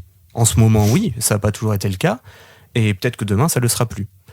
Donc, comme j'ai un peu du mal avec le fait de me coller des étiquettes sur le dos, particulièrement quand je rencontre des personnes que je connais pas et dans lesquelles je suis dans des situations un petit peu d'insécurité sociale, quoi. Et voilà, et quand on dit, ouais, bah toi, t'es vraiment l'hétéro blanc. Mais en fait, c'est quoi ? C'est une insulte ? Genre, en fait, quel est ce truc-là ? Et on va dire, bah ouais, ça veut dire que t'as pas fait ton travail. Et t'es là, tu vas dire, mais alors, il y a rien qui va dans cette phrase. Oui. Voilà, enfin, genre, il n'y a pas d'injonction au désir, tout comme il n'y a pas d'injonction à réfléchir sa sexualité si celle-ci nous convient en état, avec tout le poids des représentations qu'on a. Et voilà, et tout le monde a des représentations dans sa sexualité. Tout le monde a un bagage dans sa sexualité, et moi le premier. Moi, j'arrive pas à me défaire de tout ce que j'ai vu avant, et tant mieux, ça fait partie de mon identité sexuelle. Bon, bah voilà, donc j'estime que je ne dois pas de travail à quelqu'un, et voilà, si ma sexualité me va comme ça, et si j'ai envie d'être hétéro, blond, cisgenre, bah c'est mon choix. En l'occurrence, ce n'est pas le cas, donc que quelqu'un vienne me le dire, attends, moi je milite, donc a priori, je vais te dire que ce que tu fais est un peu moins bien, non, ça va pas. Faut discuter, faut accueillir, faut voilà, même avec les pires raclures. Je suis pas sûr que j'y arriverai avec notre ministre, mais je pense que quand même je ferai l'effort. Ouais. Je veux dire, on a toujours à gagner à échanger, quoi, à accueillir, et plutôt qu'à se braquer en disant ah ben non, ça c'est homophobe, transphobe, cisphobe. Enfin, j'aime. Voilà, moi je vois d'un bon œil ces effets de résistance, mais j'aime pas vraiment qu'on me les applique à moi, ça c'est sûr et certain. On est sorti de la recommandation, vraiment, on est parti beaucoup trop loin. On va commencer à faire l'épisode le plus long du monde. Désolé. Je trouve que t'as très bien expliqué la raison pour laquelle on a fait le podcast. C'est accueillir la parole, qu'on soit d'accord ou pas d'accord. Exactement. Voilà. Tu l'as défini beaucoup mieux que nous. Mais C'était synthétique. Ça fait 6 minutes que je parle, en 1 minute, même pas, 30 secondes. Une phrase, 6 mots. 6 mots, bon, ben voilà. Est-ce que tu as des recos, Robin, du coup? Alors moi, je vais vous recommander un film que j'ai vu il y a pas longtemps, que j'ai beaucoup aimé, qui, je pensais, traiterait plus de la question de la sexualité, mais au final, ça traite plus des relations, des couples, etc. C'est Les Olympiades de Jacques Audiard, qui est sorti l'an dernier. Ça me dit quelque chose. J'ai dû t'en parler. En vrai, c'est assez chouette et c'est un truc que j'aime beaucoup. C'est pas forcément un film qui m'a énormément marqué. C'est pas un film où je vais en parler pendant des années, mais la manière qu'il a de traiter les personnages, je le trouve hyper fascinant, et surtout justement dans ce quartier très limité qu'est les Olympiades à Paris, le fait de dire ça se passe ici et que t'es un peu prisonnier aussi de cet endroit-là, c'est hyper intéressant, et le fait qu'en plus ça prenne la démarche de s'intéresser à des gens et à vouloir écrire des personnalités complexes et des réflexions, etc., c'est quelque chose qui me plaît beaucoup, et t'es jamais dans le manichéisme. T'as des trucs, des fois, où j'ai un peu levé les yeux au ciel en disant oui, bon là c'est un peu too much, mais il y a beaucoup de choses très intéressantes qui se passent dans ce film, et en plus les acteurs sont pas forcément des acteurs hyper connus et jouent vraiment extrêmement bien. Donc, et puis c'est extrêmement bien filmé. Pas du tout connu, je crois. Enfin, il y a que une des 3 comédiennes qui est un peu connue, mais j'ai oublié je vais reprendre. Mais ils sont incroyables. Enfin, mais alors il y a Chloé Zhane qui joue dedans, qui elle par contre je crois qu'elle a joué vraiment nulle part ailleurs pour l'instant. Et l'homme, du coup je vais rechercher son nom, et du coup Makita Samba n'a fait que des seconds rôles ou de la figuration, des caméos, etc. Par contre, voilà, Noémie Merlan, elle a elle a quand même fait quelques films. Elle est productrice, scénariste. Elle a joué dans Portrait de la jeune fille en feu, Curiosa, Jumbo. Donc voilà, elle a quelques films un peu, qui commencent un peu à la faire connaître. On n'est pas non plus sur des grands noms du cinéma, des futurs potentiellement grands noms du cinéma. Ouais, mais Audiard. Par contre, c'est Audiard. Voilà. C'est Audiard qui réalise. C'est sûr que grosse claque quand même. Donc voilà, moi j'ai beaucoup aimé ce film et je vous le recommande. Ok. Voilà. Du coup, vous avez dit des recos très intelligentes. Moi, j'arrive avec ma petite série Netflix, tu sais. Très bien, on adore. Bon, mais il y a des très bonnes séries Netflix aussi, hein. Moi, je me taperai pas à me dire tous les soirs une bonne série. Tu vois, je prends plus en ce moment. Tu vois. C'est une petite série fun et un peu comique et en même temps plutôt intéressante. Elle s'appelle Dirty Lines. C'est une série néerlandaise sur la création du téléphone rose dans la fin des années 80. Oh, trop bien. Ouais, et c'est vraiment cool. On n'en a pas entendu parler, mais elle est vraiment bien. Je sais pas comment expliquer. Elle est bien faite, voilà. Et elle est fun. Il y a beaucoup de comédie, donc c'est plutôt drôle. Mais il y a aussi le début de la techno. Genre de la musique électronique et tout est lié, et franchement elle est vraiment très très cool. Je crois que tu viens de faire c'est le sujet secondaire de la série, mais on en parle aussi, et du coup c'est plutôt très intéressant. Voilà, j'ai bien kiffé regarder ça, c'était fun. Le nom, tu rappelles le nom? Dirty Lines. Dirty Lines. Bon, de toute façon, on les passera dans les recommandations sur. Ouais, mais si je dois attendre que septembre, que ça sorte. Parce qu'on enregistre beaucoup, donc là je vais attendre 6 mois pour regarder ma série. On sait pas, peut-être 6 mois, peut-être pas. Ça va dépendre. Peut-être 12. Ça va dépendre de mon état psychologique. Et donc, du coup, pour terminer, as-tu une recommandation musicale? Mais en fait, parce que du coup, t'as parlé de techno et je me suis dit, oui. Parce que j'ai vécu de manière très courte à Berlin. Là, ça a été, à mi-temps entre Paris et Berlin. Et en fait, là-bas, donc, c'est là où j'ai vraiment, je pense, vécu ma sexualité le plus librement. Mm-hmm. Et c'était complètement lié. Ma vie à Berlin est complètement liée à ce monde incroyable qui est celui de la techno. Mm. Et alors, voilà, tu as pensé, je me suis dit, mais oui, s'il y a vraiment un truc à prendre, c'est ça. Alors, je vais prendre le temps de chercher. En fait, on va encore faire un autre bond dans cette recommandation, mais bon, c'est assez lié à la techno et en fait à la musique électronique. Il y a vraiment un morceau qui a été assez crucial, je pense, pour plein de raisons. C'est un des tout premiers morceaux de Nils Fram, donc pianiste berlinois, maintenant qui est quand même assez connu, quoi, et qui s'appelle, c'était son hit à l'époque, elle a tourné, elle a été prise dans plein de films. Say, ça y est. Ok. Et donc c'est un truc qui est complètement planant. Et c'est un des vraiment des premiers morceaux où j'ai complètement décollé. Et j'avais découvert cet artiste au Dimension Festival à Pula, en Croatie. Pula, on dit. Et en fait, on s'est rencontrés lors d'une soirée à Berlin. Très rapidement, on n'a pas du tout les contacts, mais moi, gros coup de cœur, quoi. Ouais. Mais alors là, moi, pour le coup, genre, bonjour, monsieur. Et c'est cette personne-là qui vraiment, à un moment, je me suis dit, ouais, non, en fait, moi, j'ai toujours aussi kiffé les mecs. Et voilà. Donc, le morceau en lui-même n'a pas vraiment beaucoup de lien, mais en fait, c'est ce mec-là, on a discuté 2-3, puis j'ai vu que ça allait jamais se faire. Parce que, voilà. Quand même. Mais c'est vraiment, je pense que c'est avec lui et ce morceau-là aussi que moi, il y a eu vraiment un gros virage là dans la manière dont je vivais le sexe, la sexualité, le rapport avec les gens. Bah super, c'est tout ce qu'on voulait. Voilà. Écouter de la techno, ça défoule. Ah oui. De ouf. En même temps, pareil, ça, on a beaucoup de choses qu'on partage autour de la table, parce que le milieu de la techno aussi, Ouais. ces derniers temps... On va attendre de couper l'enregistrement parce que sinon on est parti pour... Puis il faut qu'on aille manger aussi au bout d'un moment. Ouais, Il est bientôt 14h. 15. 15, il est 15h. 15h passé. Bonsoir. Ça fait 2 heures qu'on enregistre. Bon, 1h36. Pardon.